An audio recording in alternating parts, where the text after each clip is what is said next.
Yes, ma'am. Thank you, ma'am. Thank you very much. Thank you, Bindu ji. Thank you, Modi ji. Thank you, all the members of JLC. जय श्री कृष्ण, जय जिनेन्द्र, जय माता दी और सबको मेरा सादर प्रणाम। आज का जो स्टोरी है वो दादाजी ने भेजा है। तो दादाजी ने अगर भेजा आपको तो फिर पता होगा स्टोरी में बहुत दम होगा। तो आज का स्टोरी ऐसा है कि एक साधु, एक बहुत बड़े महात्मा साधु अपने ट्रिप पे थे। वो घूम रहे थे गांव, क्योंकि साधु का तो यही होता है कि वो भिक्षा मांग के खाते हैं, दूसरों के घरों में रहते हैं। तो ऐसे ही वो घूमते घामते एक जगह पहुंच गए और जिनके घर पहुंचे, जिनके मतलब बहुत बड़ा महल जैसा एक घर था। तो वहां जब पहुंचे तो उन्होंने दरवाजा खटखटाई, और जब दरवाजा खटखटाई तो किसी ने जो दरवाजा खोला, उन्होंने साधु को देखते हुए कहा कि आ जाइए साधु, आप हमारे घर विराजमान होइए। तो उन्होंने उनका नाम पूछा तो कहा कि मेरा नाम आनंद है।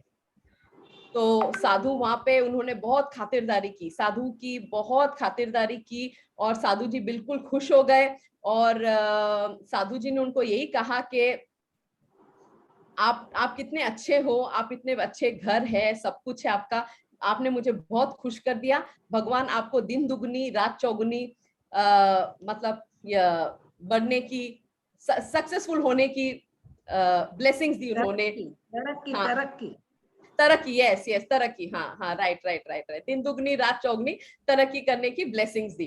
तो फिर वो आनंद ने साधु जी से यही कहा कि नथिंग इज परमानेंट, ये जो आप देख रहे हो nothing is permanent, absolutely nothing is permanent. तो ये कहते हुए साधु चले गए। फिर 2 साल बाद फिर से साधु घूमते घामते वापस आ गए देखने के लिए कि ये आनंद है किधर। तब उन्होंने जब देखा तो उन्होंने आनंद को बहुत एक बुरा हाल में पाया। आनंद किसी जमींदार के घर में काम कर रहा था, और क्योंकि बिजनेस में बहुत लॉस हो गया, अभी जैसे कोरोना के टाइम पे भी बहुत लोगों को बिजनेस में लॉस हुआ है, तो आनंद को भी बहुत लॉस हो गया बिजनेस का। तो वो एक जमींदार के घर में काम कर रहे थे। तो एक छोटे से झोपड़ी में वो अपने बच्चे बीबी सबको लेके बैठे थे। पर जब साधु आए उनके पास तो उन्होंने साधु की उतनी ही मतलब रिस्पेक्ट दी, उतनी ही उन्होंने साधु के लिए किया जितना उन्होंने तभी 2 साल पहले भी साधु के लिए किया था जब वो एक बड़े घर में रहते थे। तो ये देख के साधु बिल्कुल बहुत ही खुश हो गए।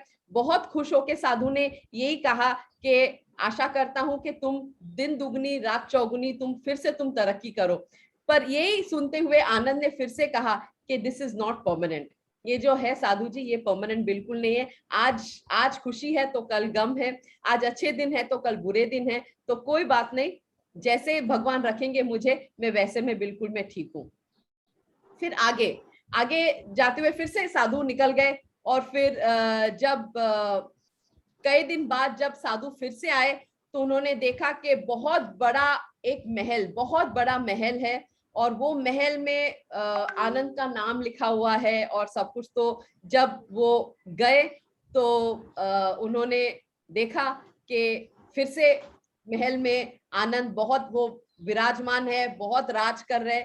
और उनकी उनकी जब साधु गए तो साधु की वैसे ही उन्होंने रेस्पेक्ट की, वैसे ही खाना पीना रहन सहन सब कुछ। तो साधु ने फिर से उनको यही कहा कि वेरी गुड कि आप वैसे ही आ गए, अपने परिस्थिति जो आपकी खराब थी फिर से आप आ गए। तो उन्होंने साधु जी को यही कहा कि देखिए ये सब भगवान का देन है। ये जो मैं जिस जमींदार के लिए मैं काम कर रहा था वो जमींदार के पास खुद के बच्चे नहीं थे, और वो जमींदार की जब डेथ होने वाली थी उन्होंने सब कुछ अपनी जितना भी जायदाद था उन्होंने मुझे सब कुछ दे दिया। तो आज मैं अगर ये महल में हूं मैं ये जमींदार के वजह से हूं, क्योंकि जमींदार ने सब कुछ मुझे दे दिया। तो it is thanks to the zamindar. पर साधु महाराज जी ये भी परमानेंट नहीं है। ये कहते हुए फिर साधु महाराज जी चले गए।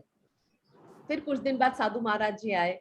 साधु महाराज भी जी अभी वो भी बूढ़े हो गए थे, तो वो भी धीरे धीरे कुछ साल बाद आए। जब वो आए तो उनको यही था कि मैं अभी आनंद के साथ में परमानेंट में रहूंगा, क्योंकि अभी मैं भी बूढ़ा हो गया हूँ, मेरे पास कोई है नहीं मेरा देखभाल करने का। अभी मैं आनंद के पास ही मैं जाके रहूंगा और आनंद से यही कहूंगा कि आनंद बेटा मुझे अपने पास अपने शरण में रख लो और मेरा ध्यान रखो, क्योंकि मेरा इस दुनिया में और कोई नहीं है। तो जब वो गए, वो महल को जब देखा तो उसमें कबूतर गुटरगू कर रहे थे। पूरे महल में कबूतर गुटरगू गुटर गुटरगू गुटरगू कर रहे थे। तो फिर वो एकदम चौंक गए देख के कि ये क्या हुआ। तब उन्होंने जब देखा एक रूम में उनकी वाइफ बहुत बहुत मतलब बीमार थी। बच्चे सब बड़े हो गए, बच्चे सब निकल गए, वाइफ बहुत ही बीमार एक कोने में बैठी थी। तो ये साधु जी जाके वाइफ से पूछे कि क्या हो गया। तो फिर वाइफ ने कहा कि मैं अभी अकेली पड़ गई बिल्कुल, आनंद जी तो चल बसे, अभी वो तो है नहीं।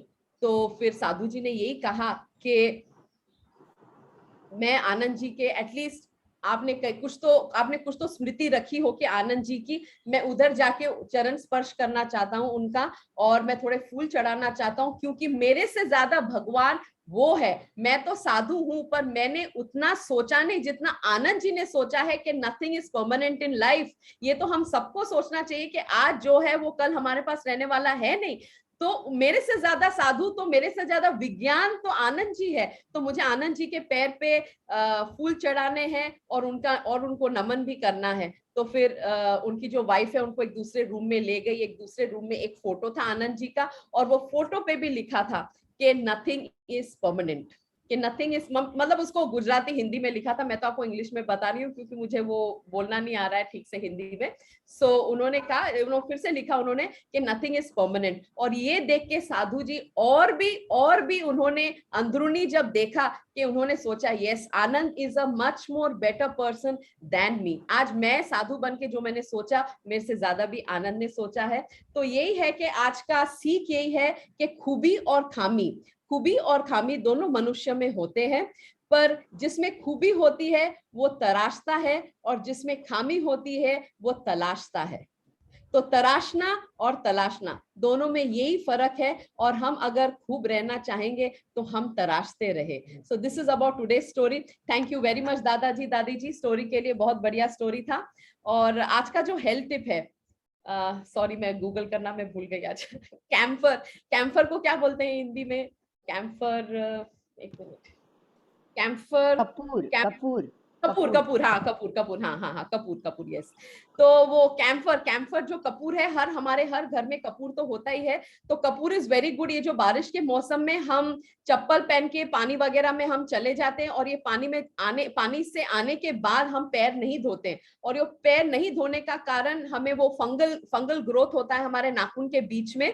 तो ये जो फंगल ग्रोथ आपको अगर निकालना है, आप कर्पूर को थोड़ा सा हाथ में लेके उसको पाउडर बना के आप अगर अपने नाखून के कोने वगैरह में आप अगर डाल देंगे, तो जितना भी फंगल ग्रोथ है, ये फंगल ग्रोथ निकल जाता है, क्योंकि कर्पूर जो है उसका एंटी फंगल प्रॉपर्टीज है। तो कर्पूर एंटी फंगल प्रॉपर्टी के लिए अच्छा है। कर्पूर ऑल्सो हमारा हम जो ब्रीदिंग करते हैं, तो आपका अगर नाक वगैरह बंद है तो आप थोड़ा कर्पूर पानी में डाल के उसका स्टीम भी ले लेंगे तो आपको नाक खुल जाएगा। तो दैट इज कर्पूर। और आपको कभी अगर कहीं पे भी घाव हुआ है, कहीं पे भी कोई भी घाव हुआ है, आप थोड़ा सा कर्पूर रख के उसमें डाल देंगे तो फिर वो भी ठीक हो जाएगा। और आपको बहुत अगर सर्दी है, थोड़ा सा कोकोनट ऑयल में आप अगर कर्पूर मिला के इसमें आप इधर रख के आप अगर इसको अगर सूंघते जाओगे ऐसे, तो कर्पूर के स्मेल से आपका पूरा नाक भी खुल जाएगा। So this was the health tip for कर्पूर।